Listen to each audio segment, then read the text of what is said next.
Get ready to be jolted out of the ordinary and into a world where conversations are charged with intensity and facts. The Lightning Strike Talk Radio with your host, Mohammed Fahim, broadcasting live from the heart of the city on Chicago's Progressive Talk Radio, WCPT 820 AM. Welcome to a radio show that charges through the airwaves with an electricity like no other. Here's your host, Mohammed Fahim. Good morning, America. You're listening to The Lightning Strike, where we cut through the noise, call out the hypocrisy, and speak the truth with clarity and courage. I'm your host, Mohammed Fahim. Today, I want to begin with a quote from Senator Bernie Sanders, a quote that is as direct as it is necessary. When demagogues like Trump are in trouble, they reach out for the same playbook: racism, hatred, and division. This time against Representative Ilhan Omar and the Somali American community. It is disgusting, it is un-American, and it won't work. Let that sink in. Because what Senator Sanders is describing is not just a political tactic, it is a threat to the values we claim to uphold, a threat to the fabric of our democracy, a threat to millions of Americans who simply want the freedom to live, work, worship, and raise their children in peace. When power starts slipping through the fingers of a demagogue, folks, the first instinct is never humility or accountability. It is to find an enemy, to point at the other, to inflame fears, to divide neighbors, to turn fellow American into a target. And today, the target is the Somali American community. Our community members, our co-workers, our fellow citizens, and a duly elected member of Congress, Representative Ilhan Omar. Now, you don't have to agree with every vote she casts. I don't. You don't have to support every statement she makes. But you should agree, and you must agree, that in America, no one should have their loyalty questioned, their citizenship attacked, their safety endangered simply because of their faith, their heritage, or their identity. That is where we draw the line. Because when one community is singled out, every community becomes vulnerable. When one person's Americanness is challenged, all of us feel the chill. What Trump is doing is not new, and Bernie Sanders is right. It's the same old playbook. When under investigation, attack immigrants. When polling drops, target Muslims. When the walls close in, blame Black and brown Americans. And when democracy holds firm, call it the enemy. But here's what Trump always underestimates, and what demagogues throughout history always get wrong. Americans have a long memory for courage, and a very short tolerance for cowards who punch down. Every time our nation has faced this kind of hateful rhetoric, there's always been a louder, stronger, more determined coalition standing on the side of dignity and justice. The Somali American community is not going anywhere. Muslim Americans are not going anywhere. Representative Ilhan Omar is not going anywhere, and neither are those of us who refuse to let this country slide into darkness. So today on the Lightning Strike, let's be clear. We reject racism. We reject hatred. So I want to repeat again, we reject racism. We reject hatred. We reject scapegoating. We reject the politics of fear. And we stand shoulder to shoulder with every community being targeted for political gain, because unity is strength. Courage is contagious. And truth, real truth, shines brighter than any demagogue's lies. Stay tuned, stay awake, and always stay powerful. This is the Lightning Strike. We'll take a quick break and come back on the other side of the break with a person of the week. Thank you so much for tuning in. If you want to join the conversation, the number to call in is 773-763-9278. We'll be right back after this break.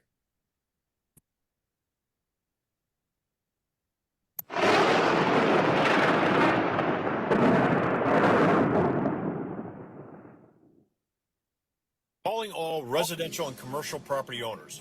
If you're like me, you're sick and tired of paying high electric bills, which, by the way, are on the rise. You're also probably unaware of the federal, state, and utility incentives that you qualify for. Take out a piece of paper and a pen and write down this number, 630-785-0031. Again, 630-785-0031. Give Greenlight a call for a no-cost, no-obligation energy assessment, and we'll show you which federal, state, and utility incentives you qualify for. Again, 630-785-0031. Give us a call, 630-785-0031. Welcome back to the Lightning Strike with Mohammed Fahim. Good morning, folks. Welcome back. And to introduce our person of the week, Dr. Sheila White. Dr. White. Good morning. And Mohammed, that commentary was so good. Unity is strength. And I am really excited to have our guest with us today, which is our person of the week. A lot happening in Chicago on this snowy day, and there's a lot of ice out there, not just on the roads, but the other type of ice. Our special guest today is Usmar Torres, and he actually is a poet. And he wrote a poem which is called "The Wrong Ice is Melting." And before we get off the line today, I want him to just give us a couple of bars about that. But just to give you a 24-hour notice in the life of him, last night he received the Gold Star Award from a large international organization. He was interviewed on television last night as well on Channel 6 by one of our congressmen in Joliet. And he's been busy. He's on the radio in Chicago this morning, early. I want to welcome our guest, Mr. Torres. Welcome to the Lightning Strike. We don't have lightning, we have snow today, but it's still lightning someplace around the world. Welcome. Thank you. They say that lightning strikes over 1,000 times a second all over the world. So we're just another strike in the storm. But thank you for having me. And again, 100% in solidarity with what our host was saying. Thank you, Mohammed, for that very decisive position and the statement of just solidarity with everybody. That means a lot to people. So thank you. Thank you. Myself personally, especially. Mr. Torres, let's talk a little bit. You have poetry writing workshops. I know that you're a member of Joliet Junior College's community here in Joliet, and you organized the Bicentennial's first poetry open mic. What was that like, and how did you come up with that idea? Yeah, so I'm the poet laureate of Joliet here. So like the city elected me to be like one of the representations of like the art community here. But it's been work that I've been doing for a long time. I've held the poet laureate position for about 1.5 years now. I got about 6 months left. But even before that, when I was living in Chicago, right now I'm based out of Joliet. When I was living in Chicago, I had been doing a lot of different open mics and writing workshops just for the community, because I got my degree in poetry. So ever since I was in college, I've been very much interested in like building community around writers, because most writers are closeted writers. And as soon as you give them, the opportunity, sometimes people just need a bit of a platform to do what they do. So that's what I've been doing here in Joliet. I do it a lot in elementary schools and middle schools, do talks, show kids that poetry could be cool. It's not just, it's not just two roads diverged in the yellow wood.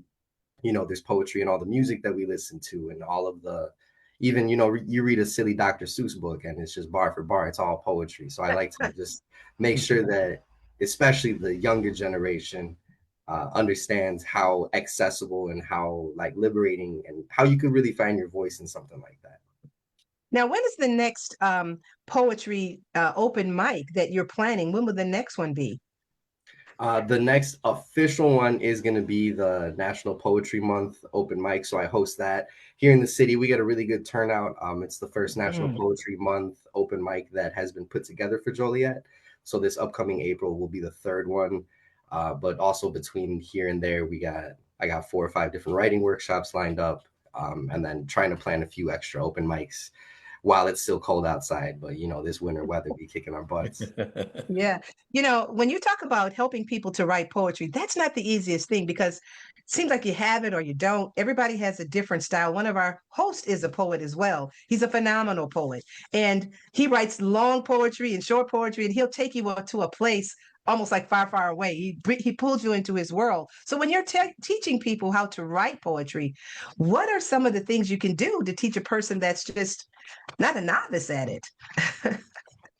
That's a really good question. Well, I'm a firm believer that everybody's an artist and everybody has the capacity to create on some level or another.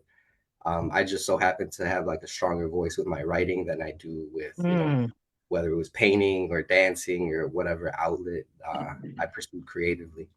And I wouldn't say that I don't teach people how to write.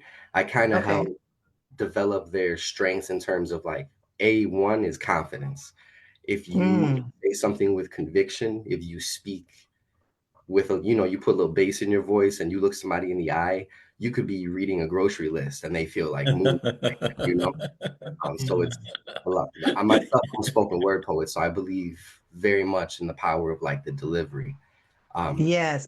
There's a little formula and how I run the workshops. I always like to encourage people, like everything I do, I give out notebooks everywhere I go. That's one of my things. And when my workshops, I might tell everyone, even if you only write, my name is, Jeremy or whatever, like writing makes you a writer. So once you've written the first line, you're already a poet. Now you just have to keep being a poet because it's harder to get started than it is to keep that momentum going.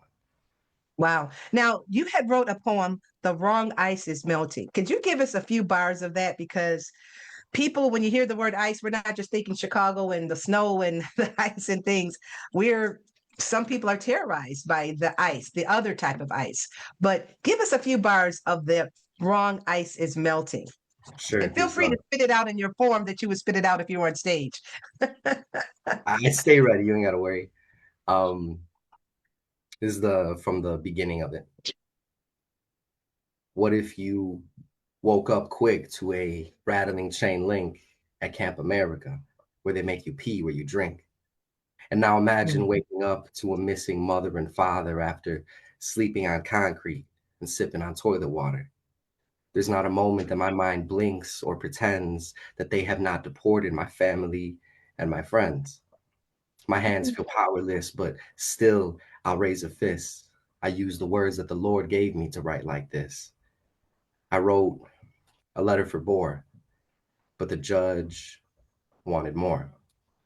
They didn't let him see his kids before they sent him out the door. Now we can't save everybody, but we can educate. We have to know our rights, how to protect ourselves, and how to mediate. Not everyone's had opportunities like I did. I'm first generation middle school, high school, and college. I'm first generation Jus Soili, and so I use it. And I'll exercise my freedom of speech until I lose it. And so this is a call to impeach every midday marauder and a PSA that Flint, Michigan still does not have clean water. This is a call to bless the blood in the streets where I was born and to hand down all of the hand-me-down clothes that we have worn.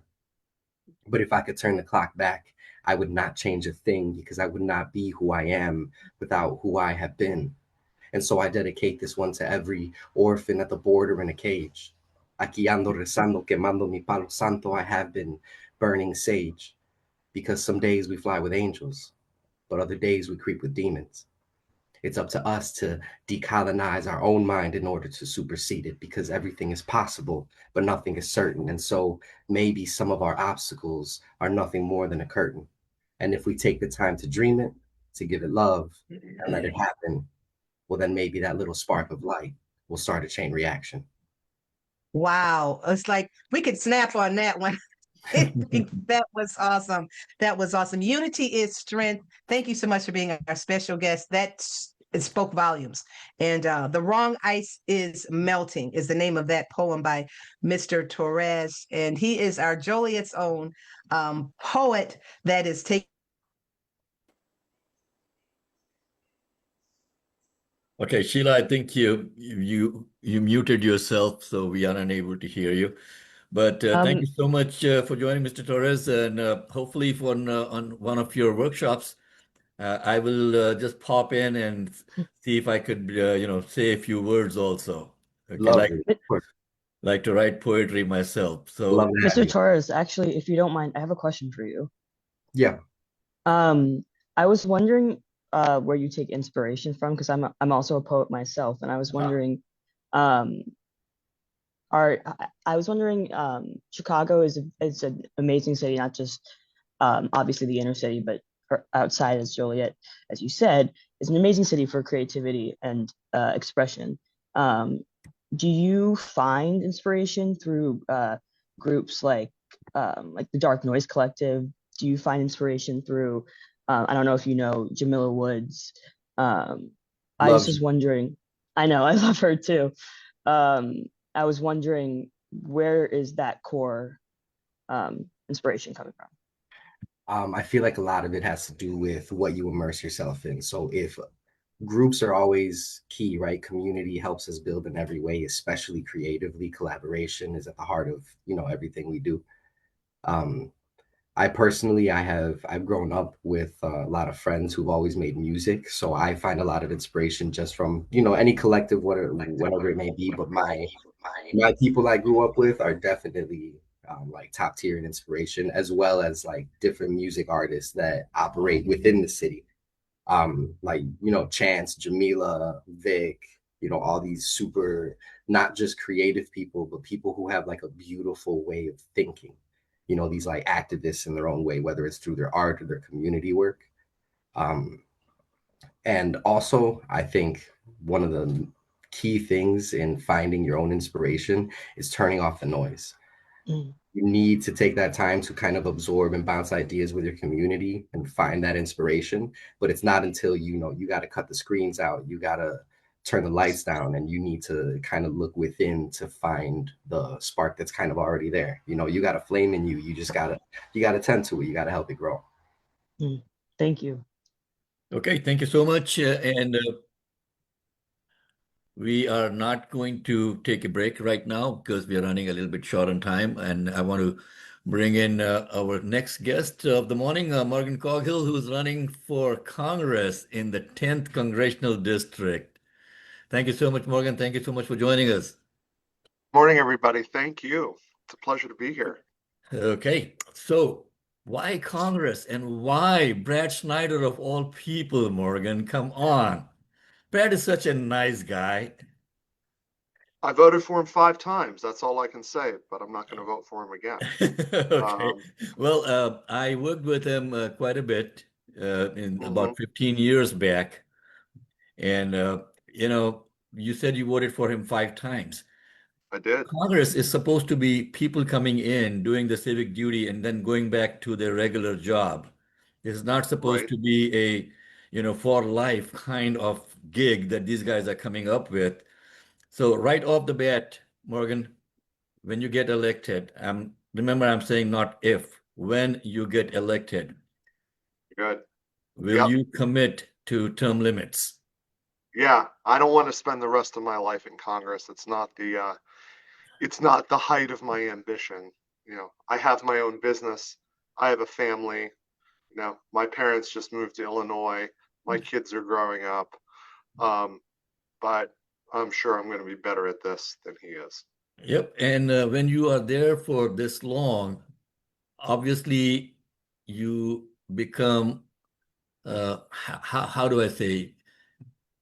I mean, you become Complacent. obligated to people to support their agenda rather than the agenda of the people that you're supposed to represent. And I was looking at, Congressman Schneider's financials. He's got a lot of Interesting money reading, in there, isn't it? man. So why would someone want to pay a congressperson so much money unless there is something in it for them? Exactly. All politicians are bought, all of them. All of them. Myself included, when I get elected. The question is, I get to choose who my buyers are. Brad has chosen who his buyers are. I choose actual people with social security numbers and pulses, not corporate boards. I refuse money from corporations, from AIPAC. It's actual people that I call and convince to donate to my campaign.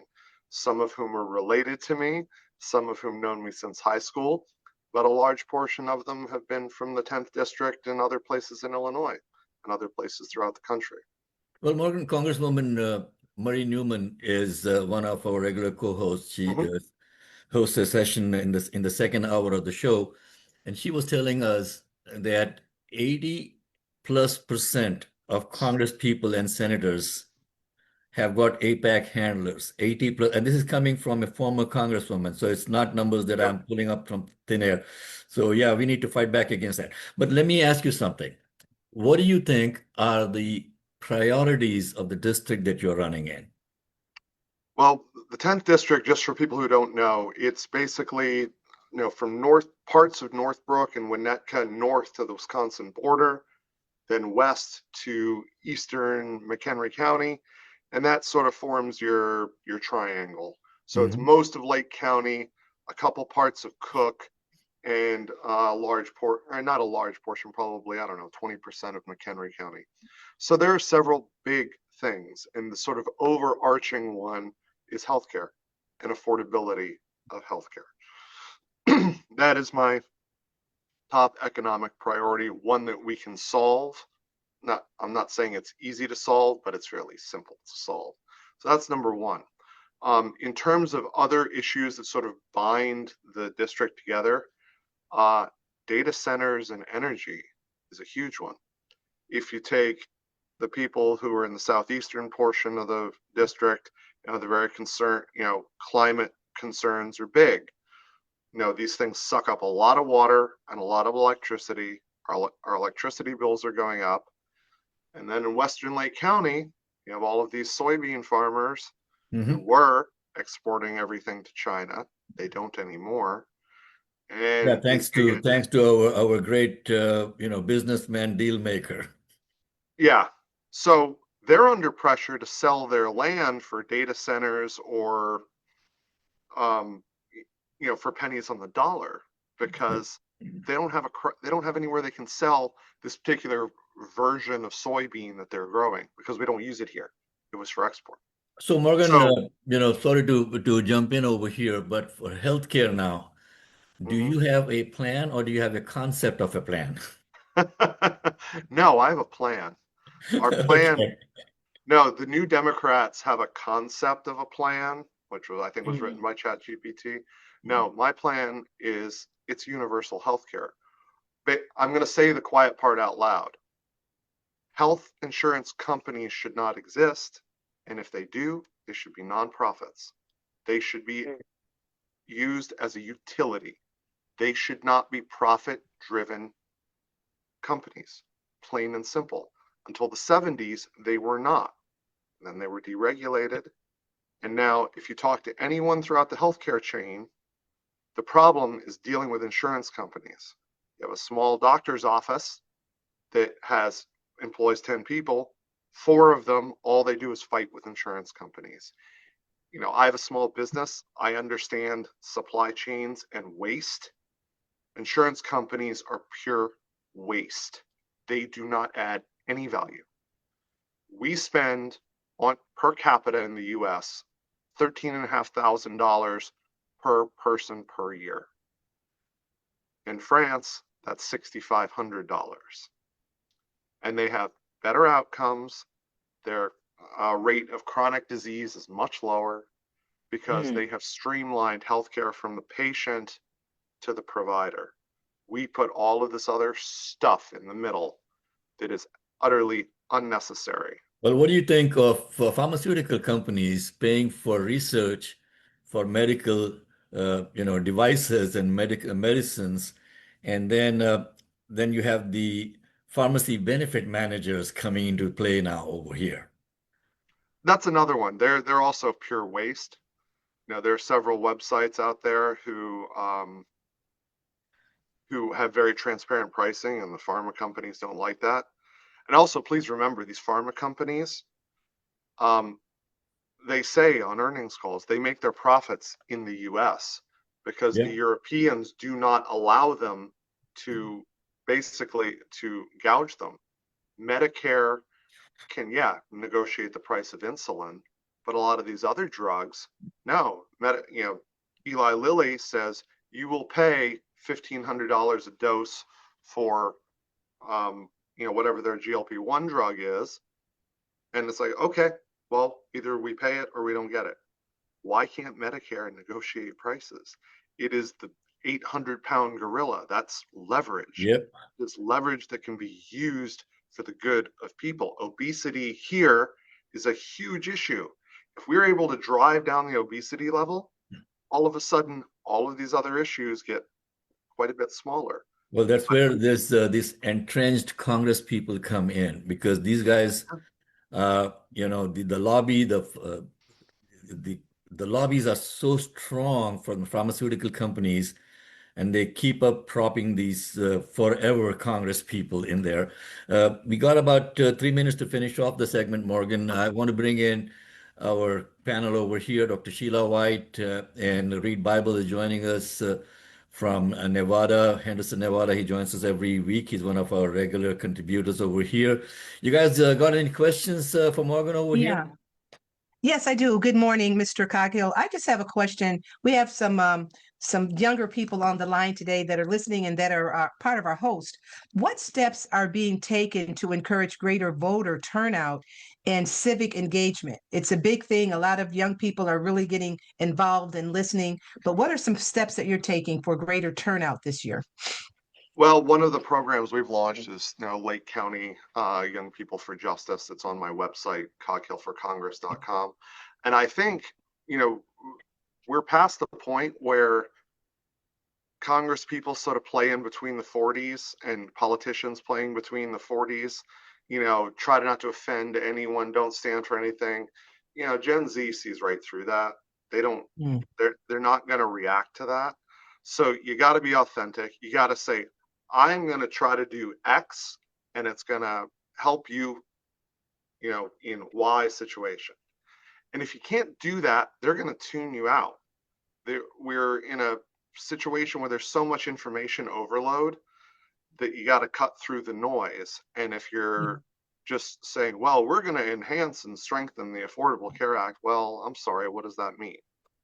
I want to get rid of insurance companies. That's what I want to do. So we need to understand that, you got to be authentic and aggressive and out front with what you want. No more of this, massaging messaging until it doesn't mean anything anymore. If you want young people engaged. Well, Morgan, thank you so much for joining us this morning. It's about 8:35 now, and I think Dr. White has a follow-up question, and we'll finish off on that. And then we'll come back with Dolly Silverberg for her take on what she is worried about today before we go to Read Bible for his segment. And we are running a little bit short on time. Sheila, go ahead. Yeah, I just have a quick question. How will you ensure transparency? Because there's so much going on in the White House right now with things that are happening that a lot of people do not know and understand. And so transparency and communication for the residents in your 10th district to let them know what's really happening, what's the bottom line of what's going on and how it's going to affect them. Two things, ensuring transparency. One, when I'm elected, my congressional calendar is going to be page 1 of my website.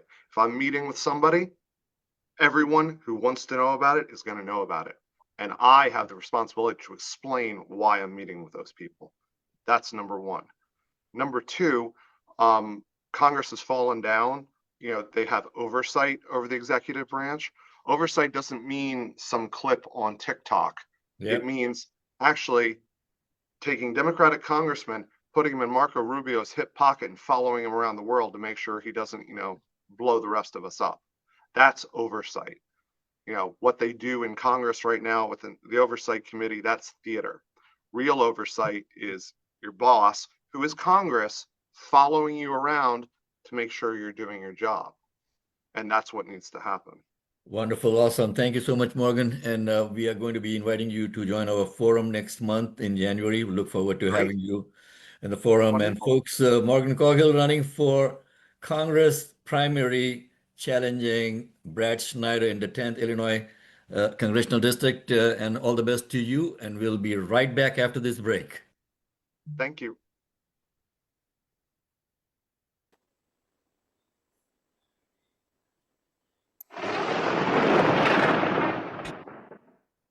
Calling all residential and commercial property owners. If you're like me, you're sick and tired of paying high electric bills, which, by the way, are on the rise.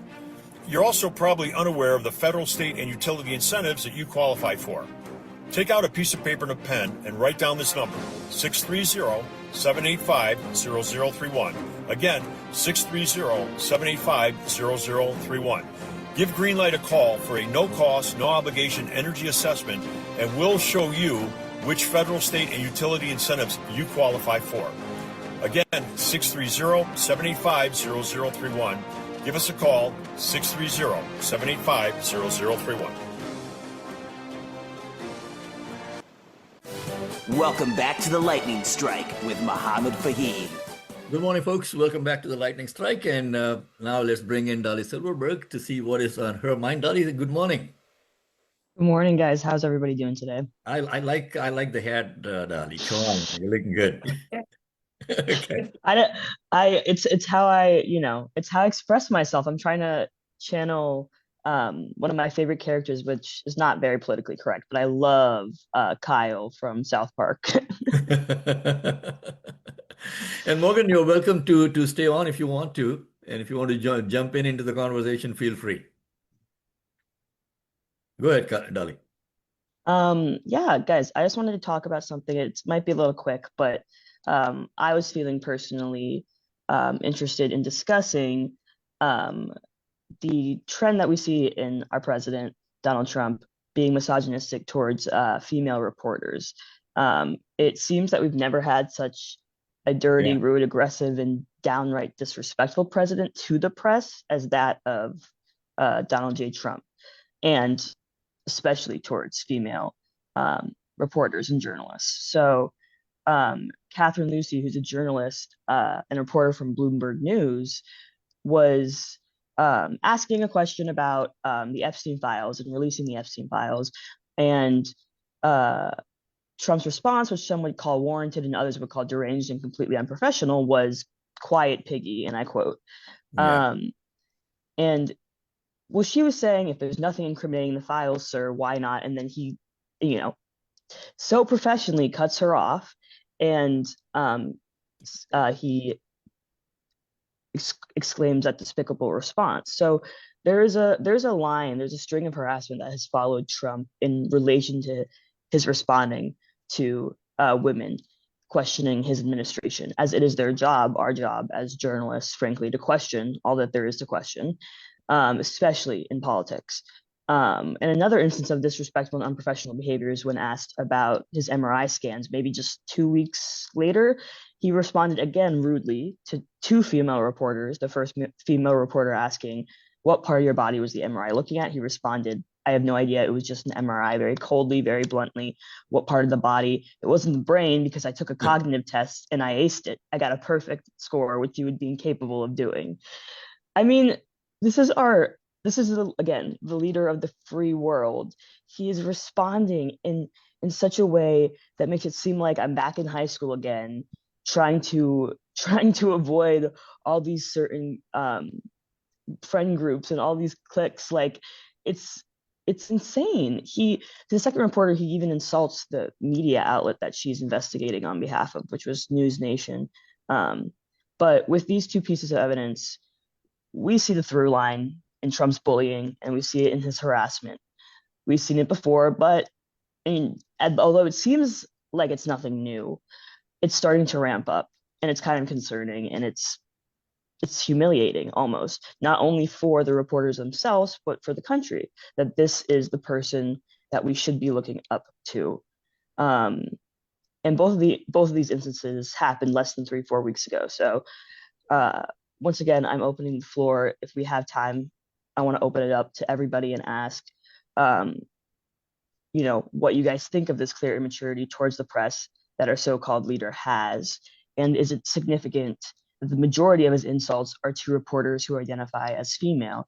And also, I'd love to add, if the lovely women that work with me at WCPT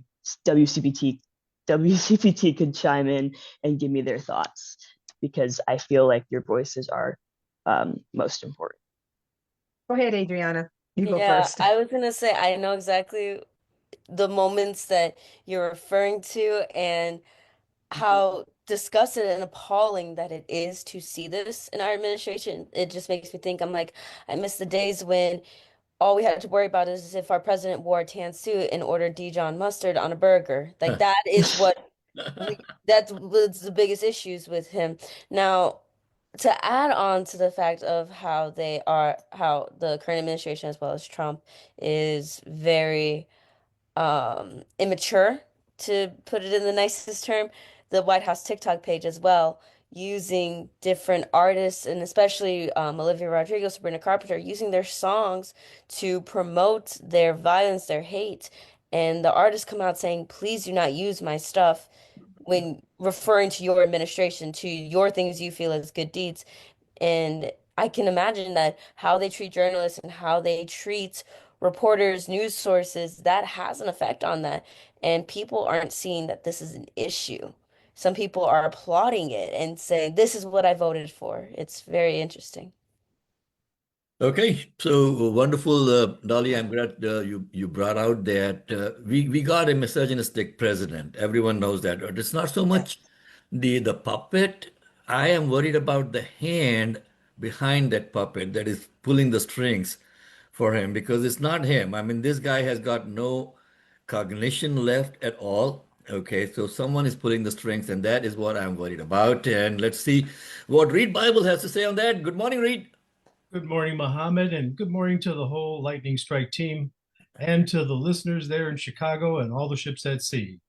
And I am. Hey, don't say ships or boats at sea. Hexed is going to just start targeting them. Or I may attack them in the Caribbean. Yeah. And thank you, Dolly, for bringing up that topic, and Adriana, your comments too, because we do have a president who clearly he's got a double contempt. He has a contempt for the press, for journalism, as well as misogynistic contempt for women.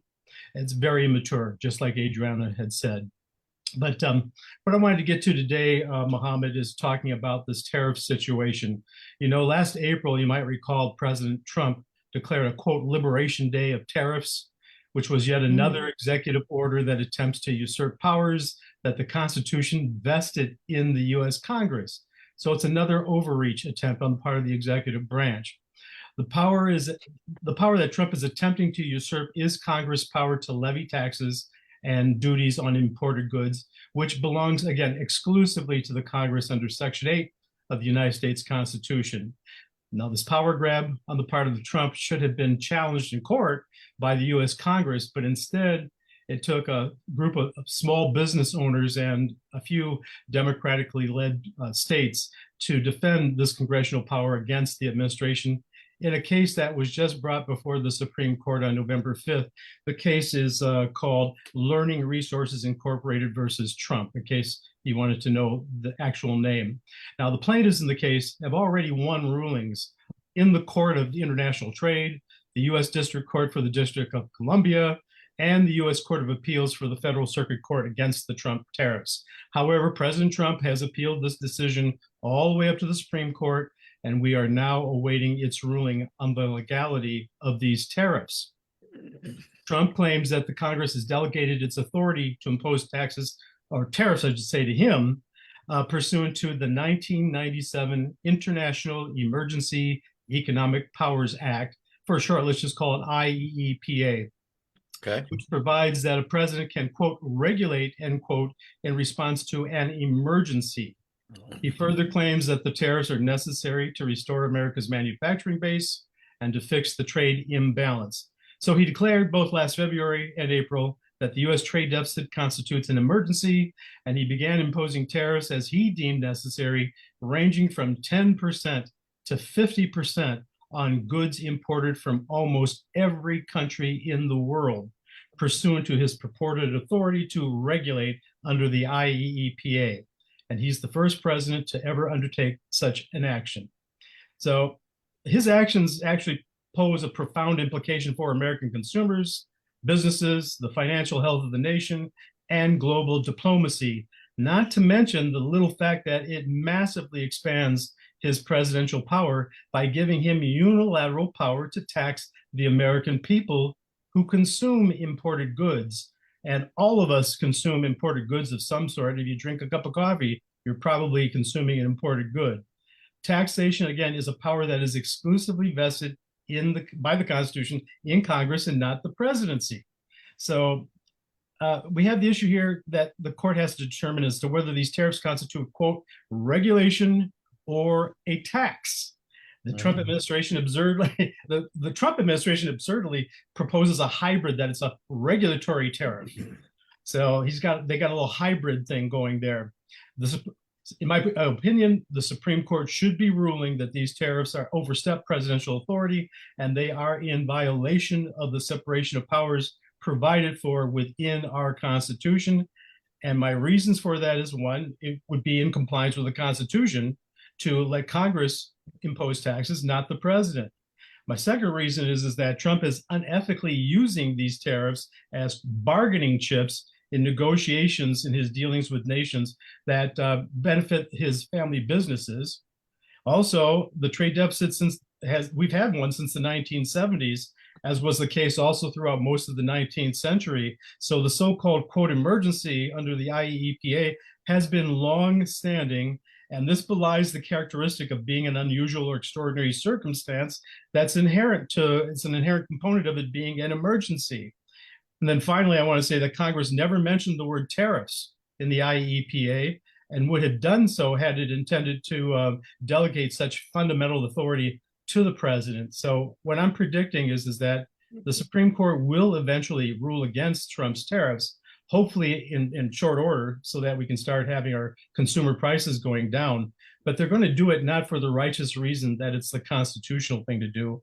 What's going to happen is that they're going to rule against Trump because the oligarchs who actually control our government these days, especially the Supreme Court, have never liked tariffs. Tariffs get in the way of them amassing their incredible wealth. So this is a rare case of Trump versus the oligarchs, and Trump's authoritarian tendencies conflict with their consolidation of economic power in their hands. So eventually, I think Trump will lose, but not for the correct reasons. Well, coming back to the Supreme Court now, Reed, the Supreme Court has become, again, I mean, I'm at a loss of words now over here, the way, where our country is going. I was just reading yesterday, the Supreme Court is going to be taking up the birthright citizenship case. Absurd. Can you imagine anything so ridiculous happening? Well, you know who the notorious six are on the Supreme Court who will entertain such nonsense. It is so emphatically clear in the 14th Amendment. If you're born here, you're a U.S. citizen. And they're also, trying to chip away at the 65 Voting Rights Act, too. This ruling this week that, the Texas gerrymandered map wasn't gerrymandered on the basis of race. No, it was just to give a political advantage. Well, that's nonsense. We know that was racially motivated. Members of the state legislature in Texas even said they were racially motivated. So the Supreme Court just gives Trump anything he wants, except for when it's Trump against the rest of the oligarchs. Well, and that is something that, folks, if you want to join the conversation, the number to call in is 773-763-9278. It is always sponsored by Ray Hanania, so you can go check out Hanania, HANANIA.com. And so what's on your mind? That is what we want to know. If you want to join the conversation, you can call us at this number, 773-763-9278, or text. And after the show is over today, you can always send us a message by going to our website or our phone line, which is 312-TLS for The Lightning Strike, 8182. Write those numbers down, and you can always leave us a voicemail or a text message on 312-TLS 8182 also. This is the Lightning Strike. We come every Sunday morning from 8 to 10 on WCPT, Chicago's progressive talk radio station. We got our whole team over here today: Adriana Alvarez, Dali Silverberg, Dr. Sheila White, Read Bible, and me, your host, Muhammad Fahim. Joining us at the 9 o'clock hour would be former Congresswoman, author, Substack writer, just overall great person, Murray Newman. And Murray will be bringing in Bushra Amiwala as her guest. Bushra was running for the 9th Congressional District. And Marie has got a couple of other topics that she would be touching on. And 9:30 this time, we have got Judge Margaret O'Connell, who would be joining us. Margaret O'Connell right now is the Circuit Court Judge in DuPage County, and she is running for the 3rd Appellate District in Illinois. She would be joining us at 9:30. So if you have any concerns, questions that you would like these folks to answer, feel free to call in during their segment also. So it's about 9:53 now. We've got a few more minutes to finish off this segment. And one of the things that I wanted to talk about also is Trump going, hammer and tongs at at the Somali community in Minneapolis. I mean, he's, calling out the governor of Minneapolis, is calling out the mayor of the town over there, using childish language. It is like, a bully in the playground. What's up with this guy? He wants, to Ilhan Omar to go back where she came from. Yeah, she's been here since she was 4 years old, Mr. President, and she is a duly elected congressperson. Yeah, Mohammed, that really hits close to home for me because Minneapolis is where I was born and grew up. And I moved away from Minneapolis around about the time that the Somalian community was starting to develop there. I didn't move away because of that, just that I went to Chicagoland and started a career there. But we never had any problems with Somalians in the Twin Cities area. That's where most of them are congregated, is there. They are hardworking people. They are immigrants, and some of them have been born here now because they're first generation born in this country. And to refer to an entire race of people as, some of the derogatory terms he used, basically he's calling them scum and that he doesn't want any of them here. Well, folks, that's just code again for I don't want Black people in this country. I want this to be a white male-dominated Christian country. And first of all, Mr. President, it's a secular nation. We're not a Christian nation. We're supposed to be secular. And secondly, immigrants have been a major source of strength to this nation. Attracting people from all over the world has done nothing but make this the greatest nation on the face of the planet. How you can be anti-immigrant, I don't know, because it just cuts off our noses to spite our face. The only kind of immigrants he seems to actually welcome is if they come from Scandinavia. And South Africa. Remember the farmers from South Africa that have come in? Okay. Or maybe Slovenia too. But it's just absurd. We need these people. We need all the people of the world to be interested in this country and bring their talents, their skills, their abilities here. There's so many scientific breakthroughs have been brought to us by immigrants or their children, inventions, that sort of thing. Not to mention the indigenous African Americans who have been here, all the things they've contributed to this country that this president now wants to preclude from school children learning anything about by censoring their school books in the public schools and not have anything to do with anything that talks about a racial minority or what women have contributed. It's all only been done by white males, apparently, in America. Well, let's see. Sheila is just, raring to jump in on this. I could see that on her face. Sheila. This is crazy. First of all, I appreciate what Dolly was saying about those types of comments. We are just letting it pass. We're just giving him a pass to make comments like that. At one point in time, it would be appalling for people just to say anything. But what gets me is this country, America, first of all, it was indigenous people that were here. Okay. You came here and they were here first. Everybody that came to this country has been an immigrant other than the original people that were here. Not only that, this country was built on the back of slave labor. Not only that, but the people that have come over here that they're kicking out now have been very hardworking American citizens. They have not proven to be criminals like this America is saying. They've been hardworking individuals that are here that are contributing not only to the tax, but also to a lot of the labor that keeps us going. So most of the immigrants that came here are making a difference in this country. So to say I want to kick everybody out and to bring in people from other countries that are of European descent, let's look at the records. How many of the inventions were made by immigrant people that came here? I mean, the list goes on and on and on.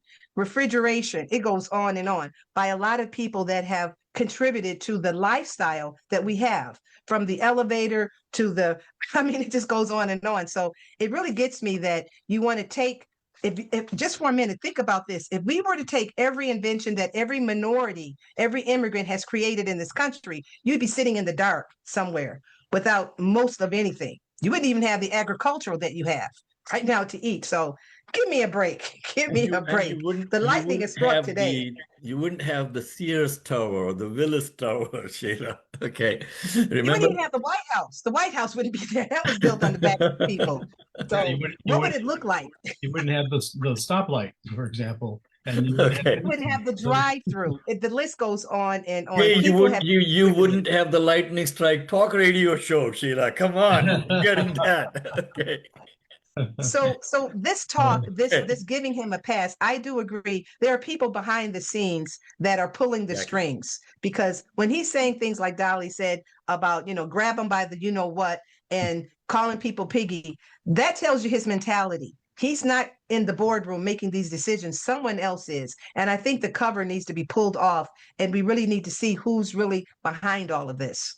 And then we have the so-called physician of the White House issuing a statement about the president's health. That, oh man, this guy is in the best possible health. His cardiovascular is perfect. His everything is like superb and perfect for this geriatric man who is falling apart. Okay. And these guys, that's the concern that I have, folks. It's not so much, Trump. It is the machinery behind Trump. Yes. So if Trump is gone tomorrow, don't expect that things are going to just turn around on a dime. J.D. Vance, who's been brought in by Peter Thiel and the Palantir people, is going to be worse of a nightmare than Donald Trump is right now. Okay, so we have to, it's 9 o'clock, folks. We'll see if the station wants to take a break and bring in the top of the hour. If the station is not going to do that, we will continue the conversation over here. And we got Adriana joining us with her segment in just a couple of seconds. So Adriana, why don't we get you started? And if the station takes a break, then we will take a break. Go ahead. Okay. Sounds good. So, good morning, everyone. Today, I would like to talk about something that's been circulating the media a little bit, and that is something happening at Oklahoma University. So, a grad student instructor at the University of Oklahoma was placed on administrative leave after a student filed a discrimination complaint. The student, Samantha Fulnecki, claims she received a poor grade on her assignment due to referencing the Bible in an assignment in her psychology class. Fulnecki received a 0 on the assignment. In an interview with News 9, she said she believed she deserved 100%. I've been getting papers all semester, and I've written all the same, she said, and I've gotten 100 on all of them up until this point. Fulnecki said her previous reaction paper assignments for the class, she had never before incorporated an outside source. She faced sharp viral criticism for her writing abilities, and from there, a lot of people have been talking about this essay. Now, the essay itself and the rubric have been posted online for everybody to see. And with that, the assignment for this class reads as followed. So let's see here. I have it right here. So the assignment was to write a reactionary essay to a study on whether the popularity of children is associated with their conformity to prescribed social gender norms. Now, the assignment was graded on a 25-point scale with the following questions in mind. Does the paper show a clear tie into the assigned article? Does the paper present a thoughtful response to the article rather than a summary? And is it clearly written with 12-point Times New Roman and a 650 word count. Now, not only is there a lot of sentence fragments, a lot of missing periods and commas, as well as below the word count.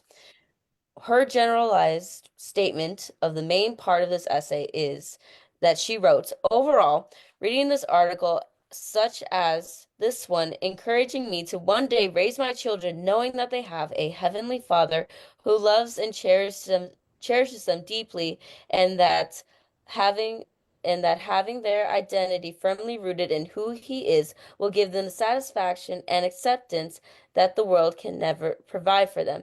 My prayer for the world, specifically for American society and youth, is that they would not believe lies being spread from Satan that make them believe that they are better as another gender than what God made them. And I pray they feel God's love and acceptance as who he originally created them to be.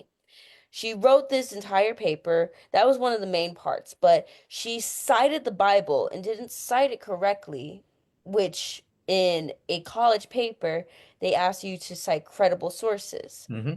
Well, the Bible is not considered one to be a peer-reviewed source. So that was already a lot of points taken off. Citing them incorrectly was more points taken off. And also for AP format, you can't really do that. And she put a lot of things in there, how women are helpers, and instead of how people like to say that they are servants. And then you quote the Bible, and that kind of just counterintuitive, like it kind of counteracts your argument there.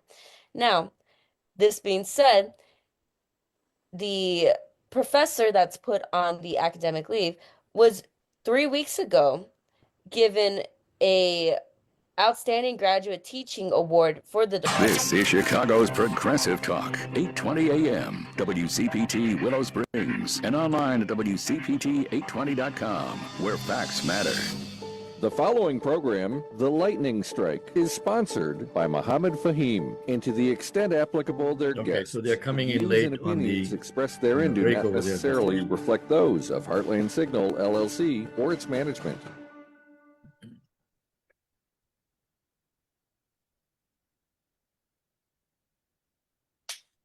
Guess we're in commercial break. NBC News Radio and Scott Carr, a massive frigid Arctic air continues to drop temperatures below freezing across much of the central U.S. Forecasted lows today include 33 in Atlanta, 27 in Kansas City. Much of the Midwest and northern plains will see freezing temperatures today, highs reaching only 23 in Louisville, 22 in Pittsburgh. Russia has been bombarding a Ukrainian city with missiles just hours after peace talks to end the war were held in the U.S. It's unclear if there's any casualties. More peace talks are scheduled for tomorrow, when leaders from the UK, France, and Germany meet with Ukrainian President Zelensky in London. Crowds protested outside the White House Saturday over U.S. military action against Venezuela. Protesters also called for a halt to U.S. attacks on boats in the Caribbean that the White House has been claiming without evidence were smuggling drugs. Pete Hegseth has been defending that action. Jim Forbes has the latest. President Trump's war secretary gave a speech Saturday at an event in California and claimed the 80 people who have been killed in the strikes since September were considered terrorists and that the president can take military action, quote, as he sees fit. When asked about the strike on September 2nd that killed 2 survivors clinging to the wreckage from a previous attack, Hegseth said he would have made the same call himself. He did not say, however, if the video of the attack would be released. I'm Jim Forbes. A federal judge is preventing the Justice Department from seeking another indictment against former FBI Director James Comey. A Washington, D.C. District Court judge Saturday temporarily blocked the department from obtaining evidence from a computer belonging to a close friend of Comey's. A federal judge dismissed obstruction charges against Comey last month after the court ruled that President Trump's hand-picked prosecutor was, quote, invalid. Scott Carr, NBC News Radio.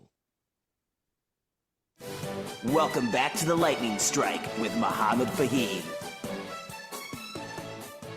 Okay, folks, welcome back to the Lightning Strike. We ran a little bit over on the break. Sorry about that. Adriana, you are in the middle of your segment, and we had to take a quick break in between. Go ahead, please continue. Yeah, no problem. So, she wrote this paper, and the professor gave her, which is a well-deserved grade of a 0 out of a 25 because she did not follow the rubric at all. Yeah. And the professor gave a very detailed explanation. It wasn't as if she just said you did not follow the rules, 0. She said that it does not answer the question for the assignment. It contradicts itself. Heavily use of personal ideology over empirical evidence in a scientific class and is at times offensive. Now, for that at times offensive, the professor is transgender.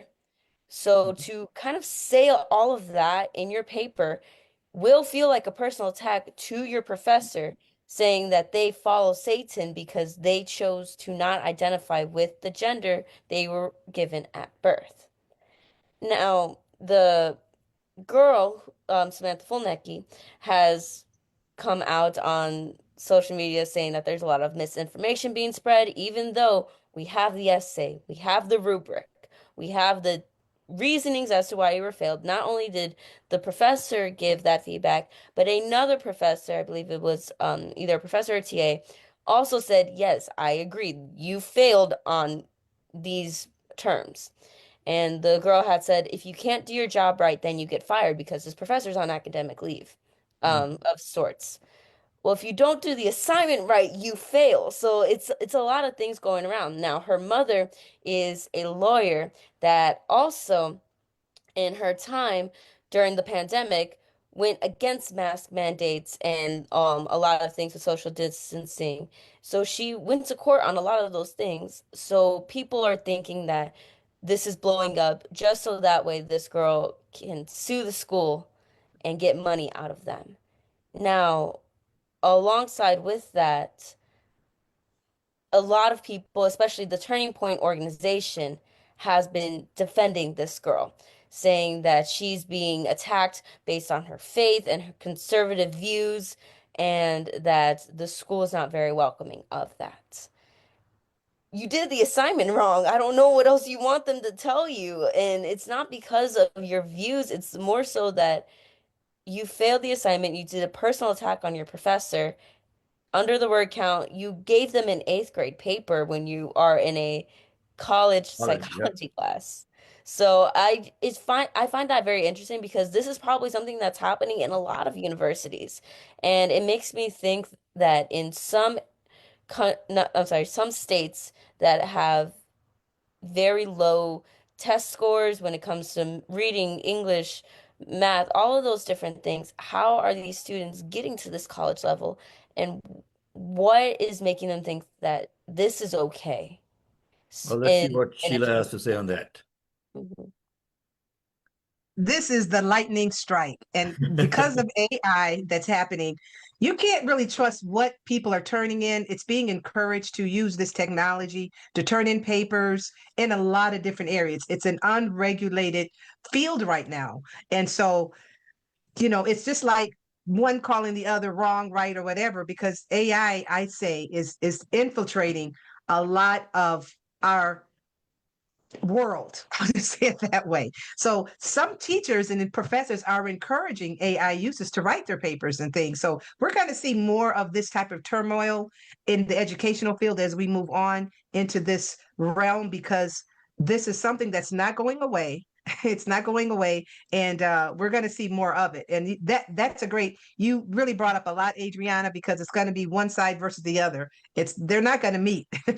Until it's regulated, it's not going to meet. And when we have people that are saying, grab them by this and all this other derogatory type of language, and people are backing him, the whole country needs to have a sweep right now. We need a sweep of the whole country, everybody in the political climate, pretty much, to correct this problem. And that's not going to happen anytime soon. So brace yourself for more lightning strikes. Well, Sheila, the point that I believe Adriana is trying to make also is that there is a process and a procedure, especially at the college level, when you have an assignment. Mm-hmm. You can't not follow the rubric and then come back and blame your professor exactly for failing you in an assignment. Exactly. And that is, the important thing that I'm getting out of it, Adriana. And thank you so much for bringing this point out. Our education system, honestly, sucks. Yeah. Okay. And this is something that I've been very passionate about, that we need to have a more focused approach. We need to figure out what are the skills that are going to be needed in the future for our country, for our economy, and then guide people into those fields from the beginning, right? You just can't go in and get people degrees for the sake of getting degrees and then load them up with debt when they come out, and they are unable to even get a job after getting that piece of paper.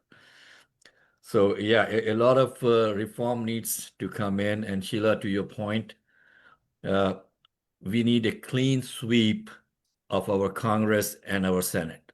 Honestly, it is not a swamp. It is more of a sewer now. All the sludge in society is ending up in our Congress and the Senate. And they are there to stay till they stink the whole place up. And nobody is going in. They'll say, oh, we are going to drain the swamp. It's not the swamp, man. It's not the swamp anymore. Okay. So it's 9:14. We are waiting for, Murray Newman to join us. I think Murray should be joining us shortly. And Murray is in the waiting room. Let me see, where is the waiting room over here? Murray, let me put my glasses on. That's why I can't see you. Okay, hold on 1 second. Oh yeah. So Murray and Bushra are both in the waiting room. So we'll bring in, former Councilman Murray Newman, Substack writer, author, overall great person, and Bushra also. Bushra, welcome back to the Lightning Strike. Hello, it's great to be here. Good morning, everyone. Good morning, Murray. Good morning. Morning. It's so good to be here, and thank you, Mohammed. Thank you to the panel. So welcome to Ignore at Your Own Risk. We have a wonderful discussion ahead this morning. So as we continue our new Guard discussion, the new Guard, I've been talking on my Substack and on my podcast a lot about new Guard candidates versus old Guard. And it has nothing to do with age, just to be clear. It has everything to do with a new way of thinking and thinking about the reality that is living in the US right now versus old establishment thinking that it is status quo. So to that end, today we have one of our new Guard candidates, and we'll keep chugging through the list. There's lots of them in the Chicago area. We're lucky that way. Today we have Bushra Amiwala, who is running in Illinois 9 for Congress. That is Jan Schakowsky's current seat. Jan is retiring. God bless her. We appreciate her service in 2026. And so we hope that the next one will carry on and actually expand and put forth some transformative actions building on her success. So today we have one of those candidates. It's Bushra Amiwala.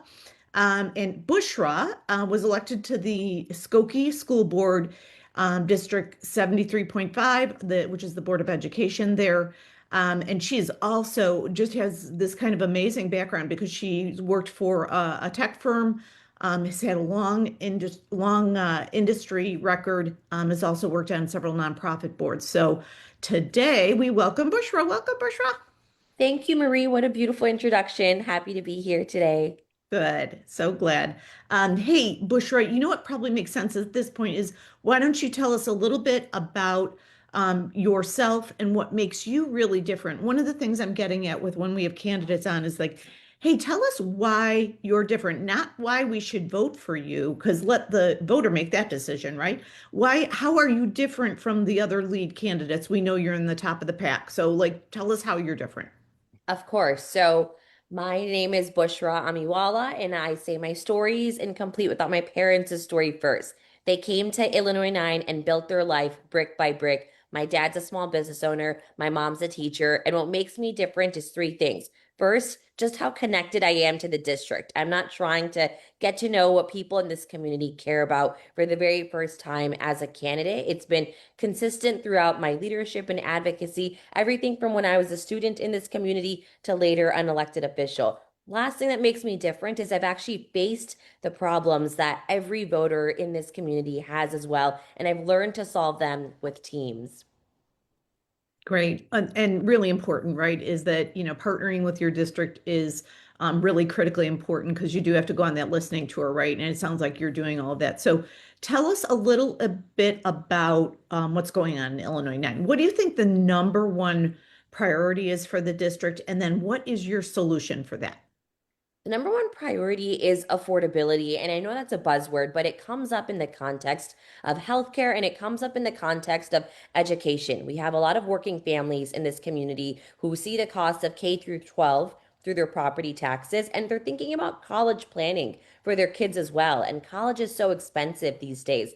And on the healthcare front, my solution is simple. It's universal healthcare, a single payer funded model that takes out for-profit insurance as the middleman. And it actually saves us thousands of dollars a year annually. And it's the economically viable, fiscally responsible, logical mode for our country to adopt to. And there's a reason why 32 out of the 33 industrialized countries in the world have this system in place. Yeah, I mean, I think I just read recently again that we're still hovering in the nation right around 63% of the nation desperately wants single payer or universal healthcare, guaranteed healthcare, whatever you'd like to call it. So it only makes sense. I'm not surprised that that's the case in Illinois 9. Couple other things. So what are some of your other, so great on the affordability stuff. What are some of your other priorities that actually will solve problems in the district? Like, how are you, show us that connectedness. Like, I'd love to understand that a little bit better. So one piece of legislation that I've drafted up is called the Books Not Bombs Act, and it would take 1% from our defense budget and lead to a 10% increase in public funding at the federal level for federal education. And right now, what it works is that your zip code determines the quality of life and access to public education that you receive. And schools are the nucleus of a healthy community. Your public school can tell what type of public works and services that community can receive. And in Illinois 9, we have one of the #1 ranked public schools in this district. And we also have some of the bottom ranked public schools. And I want to make sure I'm advocating for every single student and family that lives in this district throughout the 60 miles that's encompassed in Illinois 9. Well, good. Hey, before I came on, a couple of pals of mine in Illinois 9 who are undecided, by the way, they said, hey, you know what we'd like to hear? We'd like to hear that candidate's thoughts on what she would do around paid leave and universal childcare. So right now we're seeing working families be the last person and people that are thought about in administration. That actually would be one of my first priorities once elected to Congress. We're the only modern country in the world that does not offer, at the minimum, a 12-week paid family leave. In Illinois 9, we have families that are working for their young children, and we have families that are serving their elder and aging parents. And both sides of that deserve to have paid leave to support their families, because in Illinois 9, we care about our youngest and our oldest and every single community member in spite of that. And especially universal child's leave. We're seeing working families in Illinois 9 pay and work more than 1 to 2 to 3 jobs at one point and still not have enough money to pay for goods, gas, and groceries. And unfortunately, that's not uncommon throughout the nation. So it is a really big deal. Hey, Bushra, I just had someone text me that's listening, and he said, hey, I'm a small business owner and I don't hear any of these candidates. So apparently he's gone to all the forums. He's telling me, he's saying, I don't hear any of these candidates talking about small business. What's going on? So maybe he wasn't at one of the forums I was at, which is a very valid question, because small businesses make up over 50% of our country's working background and economy. And we see small business owners. I mean, my dad owned a small store, small business on the south side of Chicago, and they would get taxed on their income twice. They get taxed on their personal income and then on the income that's generated through their small business. And that's intentionally designed. And we're seeing that small businesses aren't even being incentivized to thrive in their community. So I would ensure that there's a robust incentivization program that incentivizes community members to shop at that small business, to help that small business generate revenue to meet those government subsidies and incentives and tax breaks. And then 2, make sure that they're taxed in a way where it's only once. It's either the income you have as an individual small business owner or as the revenue that that small business generated on its own. It needs to be separate. It can't be done twice. That's an interesting concept. The one other thing this gentleman said is that I feel like I always get confused between Illinois business taxing and the federal government, and so I'll tee you off. So obviously, there's federal income taxes, and then there's state income taxes. At the federal level, though, the threshold, right, is just crazy. The disparity between these huge Fortune 1000 companies and small business is really a problem, because oftentimes small business is paying a lot more than large businesses. So he's saying, would you support, let me just pull this up, would you support a federal law that made federal taxing of businesses more equitable, where large businesses would pay significantly more than small businesses? Would you support that? Yes, absolutely. And that's what a progressive corporate tax looks like. It's making sure these corporations are paying their fair share, and we're closing out any corporate loophole that exists that have benefited these billion and trillion dollar corporations that are not paying pennies in taxes that they should be. Okay, my friend is quite blunt here. So he said, make sure she tells everyone that, because small business is really hurting in Illinois now. That's his word. So thank you. It's real time here, folks. So Bushra, fantastic. Thank you so much for your time. Can you tell us where people can learn more about you? Is there a website or something we can all go to? Yes, my website is bushraforcongress.com, BUSHRA, and I'm Bushra Amiwala on all socials, and we respond to all of our DMs except for the mean ones. Take care, you all. Have a good day. You do know that we are going to be having forums for all the candidates starting in January. So the invitations have been sent out, and we look forward to having you on the forum. And if people join, that's fine. If they don't want to join, then it's their loss. So we are sending it to all the candidates, and we have had a good response so far, especially from the 7th district. There's been a very good response, not so much from the 9th district. Okay, and if they don't want to come up in front of a public forum online, that's going to be their loss. So we look forward to having you on the forum also. Thank you, Mohammed. We already RSVP'd, yes, and we're looking forward to seeing you. Yep, I saw that. Okay, so Marie, you wanted to talk about the Supreme Court, and we have got Judge O'Connell also, who's joined the conversation. Well, what a perfect tee-up. Okay. Love it, and I'd love to hear her thoughts on this. So interestingly, I wrote about this in my Substack this week, is that the VRA, which is the Voting Rights Act, was enacted in response to all of the discrimination that was occurring for literally centuries, but specifically in the decades before it actually was passed. And then the good news is that it was passed in 1965. And we had some progress, right? And not perfect at all, but definitely progress was made. So over the years, there were various provisions that helped it be more supportive. It got challenged a bit in 2013 in Shelby County versus Holder. That's where the Supreme Court invalidated the coverage formula, which was problematic, and was the first time in which this precedent was weakened, which was very unfortunate. But most recently, I think we all know this, that the Supreme Court heard arguments on October 15th of this year, 2025, in a case challenging a key provision of the VRA. And that's expected, that decision is expected sometime in 2026. So the case, it's called Louisiana versus Calais, could really, really impact how states draw electoral maps moving forward. This is very significant.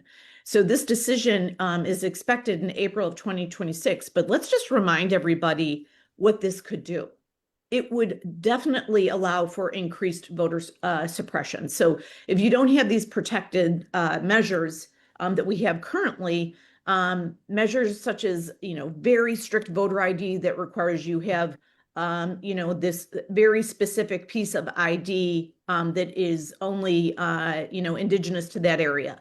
A bunch of different things. They could change polling place rules. There could be all kinds of poll taxes. It could be all the things, right? There would be no federal oversight. In some of the things that are being proposed by Republicans, there'd be no federal oversight, which is wrong. And then, right now we have so much polarization. Who do we trust? People are down to this point where, like, do we even trust our systems in place? And this will really, really impact fairness. You may see that actual decided elections are challenged in court, which is a huge problem, would clog up our courts. And then the legal and the civic responses, in wake of SCOTUS decision to overturn the VRA, should that happen, there likely would be a surge of legal challenges at both the state and federal levels. And this would be a dramatic civil rights problem. Civic organizations would have to expand dramatically to protect citizens, and just horrible. And then we know what's going on right now, redistricting. That's a hot button right now. And we're seeing that already through redistricting that Black and brown districts are suffering dramatically. In fact, in the Texas case, as they just showed that, okay, we're going to go with this highly racist map. And it is, let's just call it what it is. This new Texas map is racist. Now the Supreme Court said, oh yeah, that looks fine to us, which is insane, right?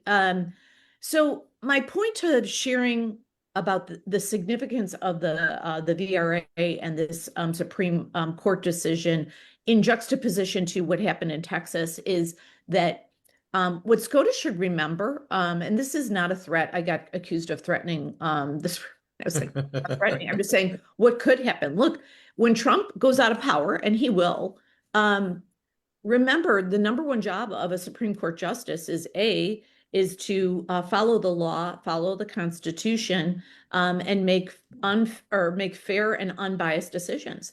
And if some of these decisions are in direct conflict with the actual Constitution, then remember, Trump can't protect you when he's not in office. And then you're in front of a fair and unbiased Congress, as well as a president. So, there are processes for these, for your behavior. So what I state in my Substack is like, look, this is how it goes. It's like, if you get impeached by the House, that's a really big deal. And then there's a trial in the Senate. Now, mind you, there was only one instance where a Supreme Court justice was ever impeached in 1804, but I do think that the behavior is so egregious that this would be investigated and potentially put forth. So the message here is, let's all remind the Supreme Court. It's easy, just go ahead and go to the contact section on the website. That's the SCOTUS website, and let them know, look, we expect you to follow the Constitution. No one expects special favors. No one expects any one decision, but you must follow the Constitution. So let them know, folks. Let SCOTUS know that you expect them to follow the Constitution. With that, there's a little more in my Substack, which is at Marie Newman Studio at Substack.com. I'm bringing back my podcast in January on Substack, so watch for that. And next week at Ignore Your Risk, we'll have another New Guard candidate. I'm looking forward to that. So I'll throw it back to Mohammed. Thank you so much, Marie. We also had a candidate that joined us today in the first hour, Morgan Cahill, who is actually running for the 10th district, challenging Brad Schneider. So it was so good to have him on. I'd like to bring in Judge Margaret O'Connell for the meeting over here today. And thank you so much for joining us, Judge. It's always a pleasure to have you over here. And just let me ask you straight up, if you could please introduce yourself to our audience. Sure. So my name is Margaret Peggy O'Connell, and I am an elected circuit court judge in DuPage County. I have been for the past 5 years. I'm the presiding judge of the felony division, and I am running for an open seat that was caused when Justice McDade retired, and I'm running for that spot on the 3rd District Appellate Court, which encompasses 7 counties here in Illinois. So how would you describe your core judicial philosophy, and how has it guided your work on the DuPage County Circuit Court? So when I was elected, I was the first female attorney. I was the first Democrat elected directly to serve as a judge. And since then, there's been a slew of other female Democratic judges that have come on the bench. I think that my focus has been that on access to justice and to restorative justice. In DuPage County, we have 3 separate programs for restorative justice. One being drug court, one being mental health court, and the other being veterans court. So if you qualify through whatever the offense might be and through an intake interview and finish it, you're looking at getting your cases expunged or sealed, which will lead to employment, citizenship, and even home ownership. And I just think it's so important that for certain crimes that are not violent in nature, that we allow that for our defendants that appear in front of us. Oh, Mohammed, you're on mute. Mohammed, unmute yourself. Thank you. Yeah, I was clearing my throat, so I muted myself. But one of the things that I have worked in the past, I've been working very closely with getting people back into the workforce, okay, who have been incarcerated. Sure. And I work very closely with, with some of the foundations out there. The cost of putting someone in prison is so horrible. I believe it's close to like $45,000 to $50,000 per year per person in IDOC now. Well, the numbers that I have are at $48,000. So we do in DuPage, in our jail, we do have certain programs that will allow them to spend time in physical custody in DuPage, and they can walk out with a degree. There's a culinary program, there's a gardening program, and then there also is a welding program. So we have seen a response to that just in our county for sure, because we know that it is a better option is always to get them the treatment, the help, and develop the skills that they need so that they can be released. So many crimes are caused.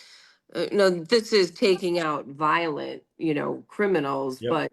but because they need money, whether that be to support themselves or a drug habit. So, I mean, those are the 2 things that, we really see a lot of. So dealing with a drug habit, getting the tools to overcome that, those are things that we strive for. But I totally agree. It's very expensive. Yep, and I am so glad to hear that, especially when it is, a young person. And young people tend to do, young things. I'm not going to say stupid things. That was the word I was looking for. But if they have a strong chance of rehabilitation with family, school, or community support, is it worth really putting them into long-term incarceration? I know that sometimes statutorily you have, minimum mandatory sentence, right? 10 years or 20 years and consecutive and blah, blah, blah, and all of that. Is it really worth it, Judge? Again, it is, you're talking about in a case that has a mandatory minimum. That's a gun offense. That is, those are our most serious crimes. So the victims in Illinois, we do have an amendment to our state constitution as it relates to victims' rights. So, it's a balancing act between those 2 things. But I agree that when a program is available that would allow for a younger person to qualify for one of our, whether it's drug court, mental health court, veterans court, whatever it might be, or to go into the jail and make use of our programs there. They certainly, I mean, if you go into the jail and you start using, some of the programs that we have, you're earning 3 days for 1 day. So there's a lot that they can do for themselves to help them by the time they get out. If you're doing that, you're getting day for day credit no matter what, and then add on one of those programs that could actually get you a job when you get on the outside. The amount of time you spend in the Department of Corrections is cut. Now, if people go to jail at our jail and just sit there, if they're not willing to help themselves, then yes, they are looking at that. So, but we have a lot of programs that can diminish the time. I think you bring up a wonderful point. Most people are not aware of what you just said. Okay. Sure. That people can get credit for actually doing some productive things while they are in prison, especially younger people. If they are, say, in their 20s and then they got a couple of Class X felonies on their record, and then they're going to be there like for 20, 30 years consecutively. By the time they come out in their 40s and 50s, very difficult for them to get reintegrated into society. So Correct. they Now, do some of the things that you're talking about, they can get out earlier. a Class X felony has separate rules, so they may not be able to get day for day credit. But they can, if they work in the jail, they do certain things, and that is shown. I mean, they are in a position at least where they can try to negotiate for a lesser a lesser felony. So then you can get day for day credit. So that's, but you got to be, they have to start doing the work the moment that they realize that they've made an awful mistake. Okay, so not at the end of the game, and when there's sentencing and stuff, by that it's too late at that time, right? Well, it's not too late, but you certainly, like, in our jail, we have a color system. So if Okay. you are in an orange jumpsuit or blue for women, that means that you're just there. If you're brown, if you have a brown jumpsuit on, that means that you're a trustee, which means you're earning privileges and you're doing things in the jail. I take note of that. So That's very interesting. Thank you so much for letting us know some of the back end things in there. We got our team up here. I want to see if Reed has any questions or Dr. White has any questions. We also have Maria Muzaffar who has joined us, and I want to see if anyone the team have any questions. Dr. White, Reed, Maria, you got anything, Dolly, that you want to ask the judge before we let her go?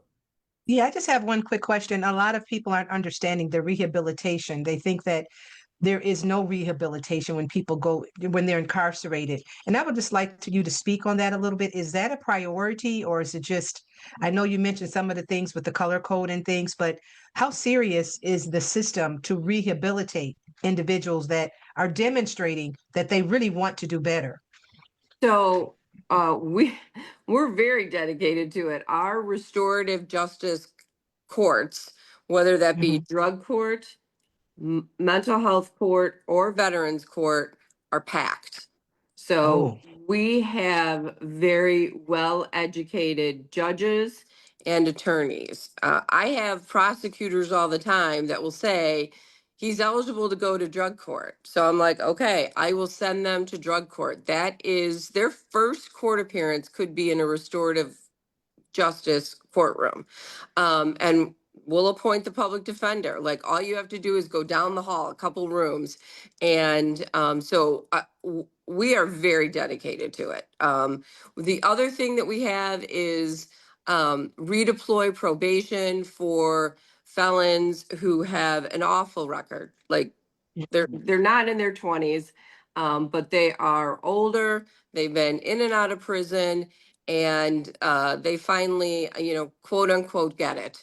And so our probation department, Tony White, who I don't know if she's a relation to you, but she runs that program, and she's a rock star. But I will tell anytime. I'm a big fan of redeploy.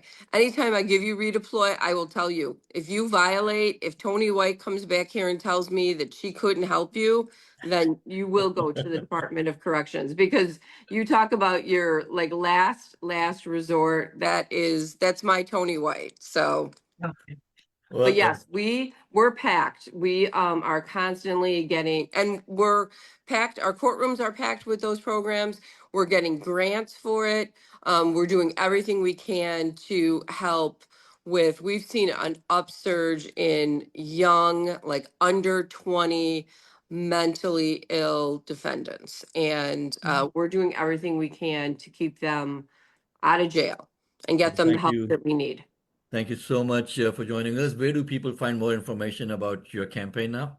Oh, so you can go to judgeoconnell.com, and I'm on all socials as well. Well, thank you so much, Judge O'Connell, for joining us. you. Folks, that is Judge Margaret O'Connell, running for the 3rd Appellate District Court, not Appellate District Court, for 3rd Appellate Court in Illinois. Elections March, what day now? March 17th. March 17th, and early voting starts in February, I believe 14th or 4th February. I'm not sure about the date. It depends on the county, but you're right in that time frame. Yes. Okay, thank you again so much for joining us, folks. We got Maria Muzaffar joining us today. Back, Maria, we've been missing you in action. I have missed all of you. I haven't been missing in action. I've been missing in this action for sure, which I find extremely valuable. Missed you over here. Yeah, I find it extremely valuable for myself. So I missed all of you. Good morning. First of all, I want to start out with where the conversation has left off with Judge O'Connell. I mean, I think what's very important. She's still on over here, so feel free to join in the conversation. Yeah. So one thing I wanted to add is just bringing my experience in with legislation and policy. I remember one of the first policies I wrote was school with the state's attorney's office, and I will tell you difference in disparity on incarceration for low-level nonviolent drug offenders 20 years ago. So much has changed, but this was a huge issue, and it continues to be an issue. So to have judges and candidates for judges that understand the value of restorative justice and how, I remember at that time, this was about 2005, the children that were in suburbs were able to go to drug school and get like 2 to 3 hours of understanding how horrible it was to be involved in such things. But in Coon County, they would get records, misdemeanors. So I think just creating an equitable system is so important. And to follow up with what Sheila said as well, how serious is rehabilitation? And another policy that is very close to my heart is Faith Behind Bars, which we passed about 2 years ago. And that was making sure that the individuals that are incarcerated have the access to chaplaincy services, have the ability to have prayer, have be able to observe their faith, because as you know, Margaret, I'm sure that rehabilitation, part of it is having a sense of purpose and positivity that you are moving forward. And faith for a lot of people plays that role. And so just opening up that conversation to people outside of people that are incarcerated to show that there's such value in people that are behind bars. I mean, a lot of these people are gems that have been in difficult circumstances and need the direction and the help of a judge or attorney, especially a judge that can see the potential in them. So I want to thank you just for giving your time to that, to taking that seriously, and how committed you are to restorative justice, because it is a dehumanization of people that you're encountering. And I appreciate that so much. Thank you. Thank you. And then the second thing I wanted to talk about is something that Marie was talking about, is the Voting Rights Act, and just expanding that a little bit for the audience to understand why it is so problematic and why Voting Rights Act is so powerful. We forget, because we're going to be reminded by this, but we forget why the Voting Rights Act was implemented and where those institutionally discriminating practices were being implemented. I mean, if you saw this in the South, I don't think people understand deadlines, penalties, forms that you have to fill out, different checkpoints that you have to pass to be able to have basic integration in civic society. Traditionally, all of those were set up to keep people out. And Voting Rights Act is nothing different. You have to check this box, and you have to check this box, and you have to check this box. Let's make it as difficult as possible to have people feel like they're part of a society. So if you leave it completely up to the states without federal oversight, think about the areas in different states that have been traditionally known to keep people out, to have power. And that's why redistricting is so important. But just to break it down for people that may not be in a state where they see discriminatory practices, it's not that far off. And, we also have to understand people that are incarcerated, individuals that want to be integrated into society. Some of these elements are like your first entry to feel like you're part of a community again. You don't check out your brain and your rights completely out of a society when you make mistakes.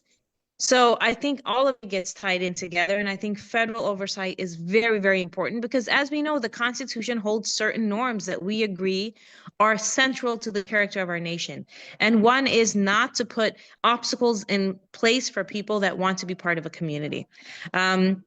The other thing I wanted to talk about is I think, I don't know if we touched upon this, but the Supreme Court has agreed to listen to the case of Trump's executive order on eroding birthright citizenship of individuals that are undocumented. We spoke about it in the first hour today. Go ahead. Yeah. So I apologize that I'm re-bringing this up. And I only bring this up for this reason, is really coming down to where we stand on individuals in this country who are living a life based on decisions that they didn't make themselves. And that's how we have to see it, right? And we see this with ICE detentions as well. We have 5-year-olds and 6-year-olds that were brought in, and they're growing up in this country. They're contributing. And what do you do with an individual that is a product of a circumstance they didn't create themselves? And that is very similar to birthright citizenship. Their parents made a decision for whatever reason, maybe fleeing from very horrible conditions to come to this country. But now when you have this individual, do you take away their citizenship, the only country that they've known, and they are not the ones who cross the border? And that's, I think, how we have to look at it. You are punishing the individuals that are coming in. What about protecting the kids that were already brought in? And I think that is a discussion you cannot avoid. DACA was kind of a way to address this issue, but now that birthright citizenship is going to be under the microscope of the Supreme Court, I think we have to look at that group of people and say, what are we do? What message are we sending? And if we don't think that we haven't already sent them a message, just look at your news feeds and look at the 16-year-olds and the 14-year-olds that have been deported, that have been taken out. And they had no idea why they were brought in at 4 years old, right? Or 3 years old, or that their mother crossed the border and now they were born here. They had nothing to do with that process. So I think you're punishing people that by extension are related to other people. And I think in itself, we have to think about what that means. The fourth thing I want to talk about, and I know that you touched on this based on your monologue, Muhammad, but we have to talk about again. I can't stress enough the narrative of the Somali community. And I just want to say this, is that when I talk about this issue, I want to talk about the Somali community, not what was said about them. Because I think this is how we're going to counter dehumanizing narratives, is we're going to have to think about the gifts and the gems of what the contributions are of this community. Instead of focusing on what they're called, let's figure out what they bring of value. And I thought it was very powerful to see things on social media where neighbors, where teachers were saying, oh, you want to know about my Somali neighbor? Oh, I think my Somali neighbor is my doctor. Or my Somali neighbor, the parents go and they go to school, then they go to after school sports. And while people are doing after school sports, they're doing homework on the tables. Is that the threat that you're talking about? Anytime there's a false narrative, it is very, very important for people around that community that are their neighbors, the individuals them, their co-workers, their teachers, to come out and say, let's tell the truth of who these people are, because that is the first line of defense. Once the community defends themselves, absolutely, we're going to see the gifts of them. But to have other people that are not of that community to come to bat for them is a whole different sign of solidarity. And we saw this with ICE detentions, and we're seeing this again in the Somalian population. I will say that the Somalian, and I've been corrected. It's not the Somalian population, it's the Somali population. Yep. The Somali population, just to look at the process of how easily we can disparage a community and normalize it, I think is an issue that we can look at, because this has happened throughout time. And we've discussed this on the show many times with the Japanese internment camps, what happened after 9/11, what happened with the Irish, right? We're right back at the same place. And the only way that we can counter it is to understand that it can't be normalized. It's a violation of the Constitution to discriminate. But more than anything else that's more powerful is for the neighbors, the allies, to come up and stand witness to the gems of this population. And I plan to do that this week as well. I'll be interviewing people from the Somali population, and I'll be talking about the beauty of the community. I'm not going to be talking about what is said about them. I'm going to be talking about the contributions and the gifts that they bring. You know, I would love to have them come on the air with us. Yeah. If you can arrange some Somali community people to come on the air, we can have a whole segment on that. If you that's have the best way. connections. Yep, and we need to keep on talking about these things, folks, because if we let this fall through the cracks, guess what? Next day they'll be coming after us. So remember that the famous thing that when first they came for this group, then they came for that group, and by the time they came for me, there was no one left to defend me. That is what is going to be happening in this country. Maria, thank you so much again. One thing I wanted to say, Mohammed, is with your last sentence, that then they'll be coming after us. What we need to understand is it's already happened, because you're going after people and you're creating a narrative that is false. So it's already happened. Anybody that is a target of a false narrative is equal to you, because you just haven't been the target yet. So it's already happened, right? Yep, and that is something that, again, we have to keep on talking about those things. Maria, thank you so much. We've been missing you over here. We got about 6 minutes to finish off the show, and Carl has been waiting in the wings. We've been missing Carl also. Carl, good morning. Good morning, everybody. How are you? Well, we've been missing you, my friend. Where have you been? Traveling all over the world now? Well, not all over the world, over the country, but yeah, I've been busy the last couple of weekends with the holidays and family stuff, but it's good to be back. Okay, Carl. So what do you have for us today? So, science and technology, I normally get down into the nuts and bolts of it, right? But today I want to talk a little bit about the major technology companies, and it's been in the news lately about how they're dominating, and really they have a major influence on a lot of the narrative, a lot of what we see and what we hear and what we do. And this is becoming a bigger concern, and a lot of people in the United States don't realize that in Europe it's a different scenario, where some of these big companies, and we know their names, right? Amazon, Google, Facebook, Apple, Meta, where they have such power and such dominance. And there's a couple of reasons why. They're big companies, so they have the resources, they have the influence, and they're able to dominate. And a lot of them have become big companies by acquisition, right? They buy these smaller companies. These smaller companies are innovative, and they come up with new technologies or new applications of old technologies, and then they're absorbed by these bigger companies. And that's one of the ways that these larger companies have dominated and have gotten to a spot in dominance. And one of the biggest concerns is data privacy and user control. And how these big companies have become monopolistic with regard to how they control data and they view our privacy.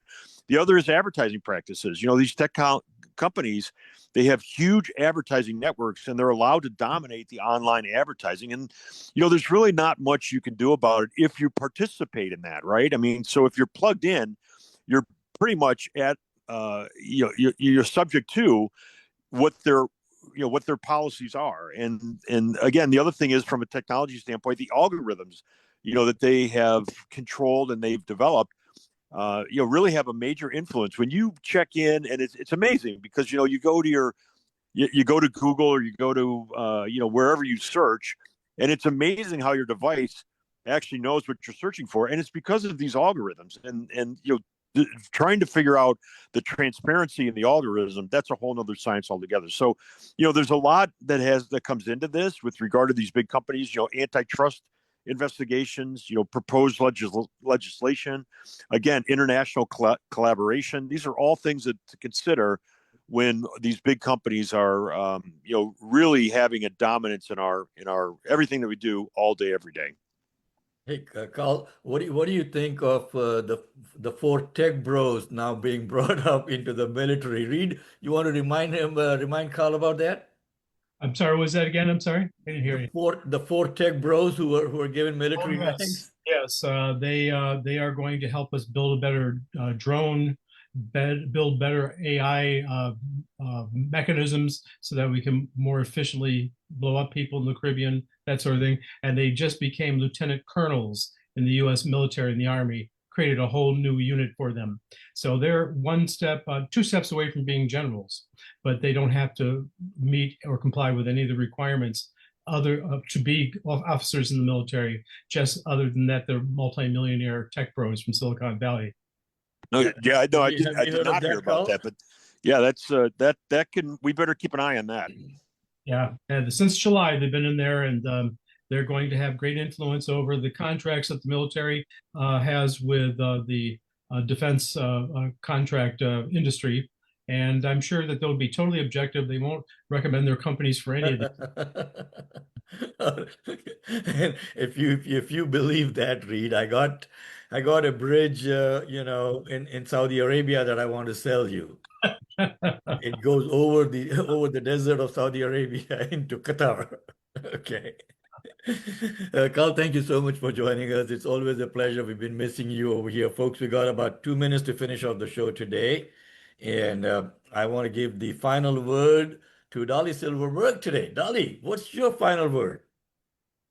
My final word is, honestly, it's not about what we would usually be talking about. It's about how to take care of yourself during times like these.